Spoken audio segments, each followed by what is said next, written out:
believe it or not, this is honest to goodness truth. We talked to 2 board members, we talked to 8 administrators, 39 teachers, 27 support staff, 21 parents, 48 students. And all this was pretty much on Monday and Tuesday. So for a grand total of 145 folks. And we felt we had a very good representation, just very, very, across the board. So we feel we got some good insight from speaking to people. After that, like I said, we went back, well, they said this, we found it, yep, there it is, they said it, it's true, it's right here. And what we want to do today is give you just a brief overview of some of the highlights that we felt you guys have nailed it. And then there are some things we want to share with you. Think, hey, if you give some thought to this and tweak this a little bit in the next 2 years, it'll take you to that next level of excellence. The first thing we want to talk to you about are the commendations. Those are the positives. And as we put these commendations together, there's an overarching theme, and the theme would be people. The staff, your community members, your students.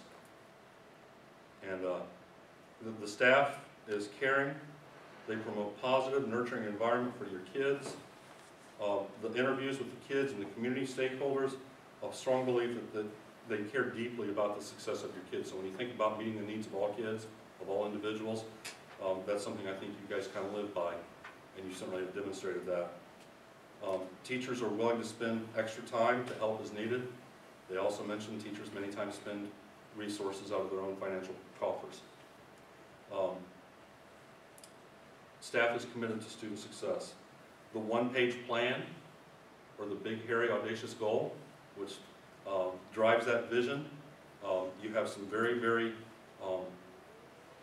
good benchmarks and processes in place on that to drive the instruction of your students. So the dedication of the Hamilton staff to its students also encourages strong community support for the district and the school. It's kind of the Hamilton way. The vision and the culture, they've been shared by everybody. So even if you don't have students here, maybe grandma and grandpa live down the road now, they still want to see the kids here at Hamilton be successful. There's lots of initiatives to increase student achievement and make sure that kids are successful. And those will be drilled down a little bit in that report, okay?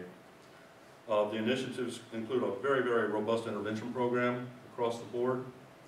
Targeted learning goals, I think it's so cool when first graders can tell you, this is what I'm learning because this is my targeted goal. And they talk that, they talk the talk. Creative scheduling at both the middle school and the high school to meet those needs. Collaboration amongst grade levels and departments at the secondary levels. And initiatives to increase the success of the students in the district regardless where their need is.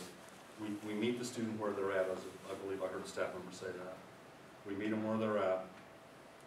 And all those lend itself to high achievement for your kids. Very high achievement for your students. The Hamilton way. The community of Hamilton supports the schools at every level. Might be financial, academic, expertise, time. The community steps up. The community as a whole ensures that the students that you serve and that they value and love, they're met. They're met. Your WISH program, what was it, 15,000 hours? Over 1,000 volunteers? Awesome. How cool is that? And then I think the AWIM is this Thursday and Friday, is that correct? For 4th and 5th graders, the World in Motion with the engineers. How cool? How cool is that? And then just parents coming into the buildings. There were parent volunteers at the central office today. So it was neat. So it's the Hamilton way. Oh, I hate it when it does that. I really hate it when it does that. I still hate it. Well, any thoughts, folks? I don't have any thoughts. Oh, there it is. Okay, step back from it. There are some things we feel you can do to enhance your efforts. Not that you're not getting it done, but these are things maybe you could enhance it. implement a systemic articulated procedures and policies which provide necessary guidance. So that means if this is the way we call in for a sick day at this elementary, it should be the same across the board. If this is the way we give an assessment in this building, it should be across the board no matter where. If this is how we'd like to purchase materials, this is how it should be done. If this is what we need to do to get something fixed, this is how it should be done. And as we talk about that, it needs, in some interviews and from some folks, we feel that if you kind of work on those a little bit, it'll make you more efficient. Work harder, not smarter, or work smarter, not harder. You are paying attention, good. So that's something that you might want to give some strong consideration to. Develop an evaluation tool to measure the effectiveness of the goals on the district improvement plan. Your improvement plan has some great benchmarks for student achievement, but we couldn't find a whole lot of things. Well, you know, are we being more effective? Are we getting better at our craft? Is our system in place? Are we doing a better job with our bus routing system so that we can serve more fuel? It's funny, I know you guys used to have refrigerators in your classrooms. So did we. Used to. Johnny Shut It Off is his name in our district, and we no longer have those. So, and it's really terrible when you have a bun coffee maker that keeps the water hot, and he unplugs it, and you pour it through, and it's cold, it's gross. So, but we feel you need to work on some things maybe to assess how you're moving forward in those areas. And then also some vertical alignment amongst and between the schools, focusing on readiness for the next level and for college and career readiness. So when your kids walk that stage in June, is that when, probably depending upon snow days, May, June, depending upon, you know, are they ready for that next level? Do you know? Are they? You know, when your kids leave 5th grade and they go to the middle school setting, have they done those transitional things? Is it the same? Are they ready to go to be successful? And that goes all the way back to that caring for those kids. You know, there's nothing neater than as a kindergarten teacher. I taught 3rd grade for years, but you go to the high school graduation and you see those kids walk. I'm telling you, goosebumps thinking about it. That's the pinnacle of our success. You know, it's that garden you plant, and you wait, and you wait, and you wait, and you nurture it, and you weed it, get angry with it sometimes, but it certainly fights to yield. And we need to make sure that what we're doing is, it's all connected, all connected. That's what that vertical alignment is. The standards rubrics, there are 4 areas, and each of those standards is not evident, emerging, operational, or highly functional. And I'm not going to read them to you. Not evident is good, okay? Well, let's agree on that. That's not good, and we're okay there. You guys are fine. Ratings by standard, vision, and purpose. We felt you guys were highly functional. You know where you want to take your kids. Governance and leadership.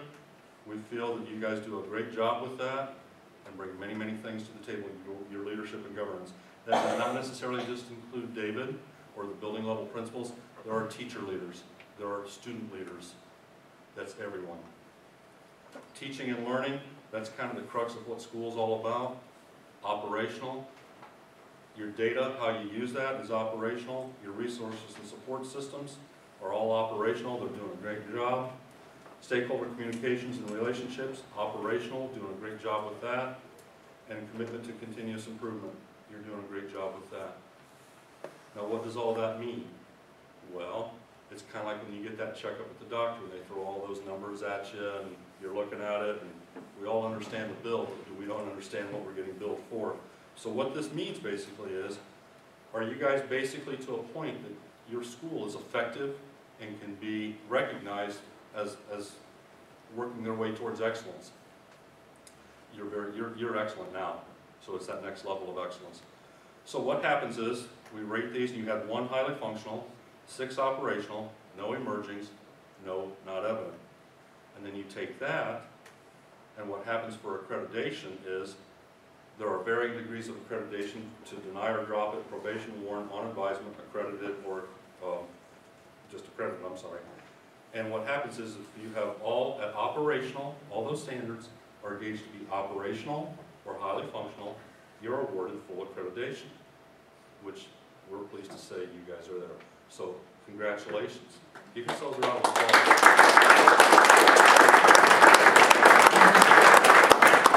Not all schools are there.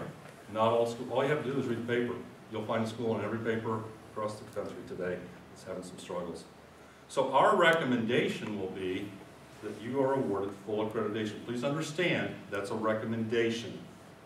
But we feel very strongly we have done our jobs to support that recommendation. So what happens next is that in about 10 days we'll do some cleanup, make sure that period is in the right spot and that's capitalized and there's not an extra space. And then we will submit that to the next level. They'll read it and they'll find the errors that we've made with the periods and the right spaces and all that.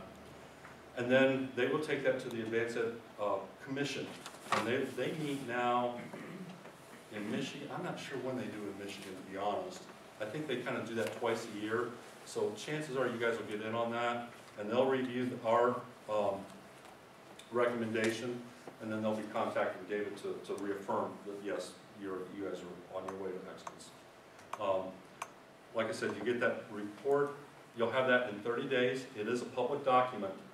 So that's why we want to make sure that the periods are there and the capitalization. Many schools find it productive to put it on their website, or if you have a local cable station maybe or something like that, sometimes they'll post them on there. They'll have somebody read it. I'd rather read it on the website myself. But so what happens then is you get that, and like I said, once that comes back, that's when the real work begins. It begins tomorrow when we leave. That's when it really begins, because now you know you're doing great things.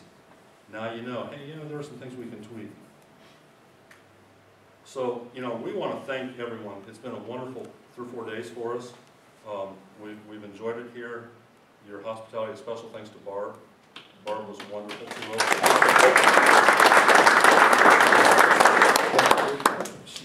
Again, we're thankful you came out and took us yesterday morning in the dark to sing to you. We would not have found it. There was a sigh of relief when she showed up, so I'm going to take you. So, thank you, Barb, on behalf of the team. We're very appreciative for all your hard work and effort.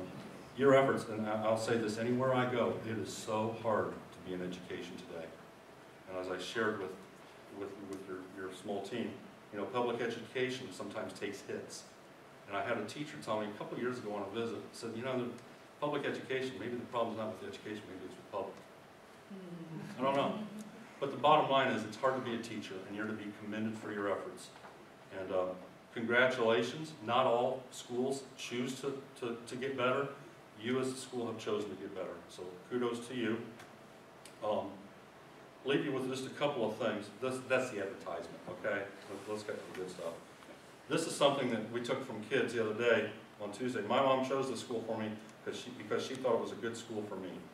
That's what one of your elementary students said. That was a first grader. This is not a job, it is a mission. And that came from one of your staff members. And the last one, no one ever gives up on us. And that came from one of your elementary students. So, and I shared that. You think it's okay to share that fourth one? Okay. We had a student sit across the table from us yesterday, 5th grader, and tell us a little bit about your school. What can you say? And he said, we don't need any more money.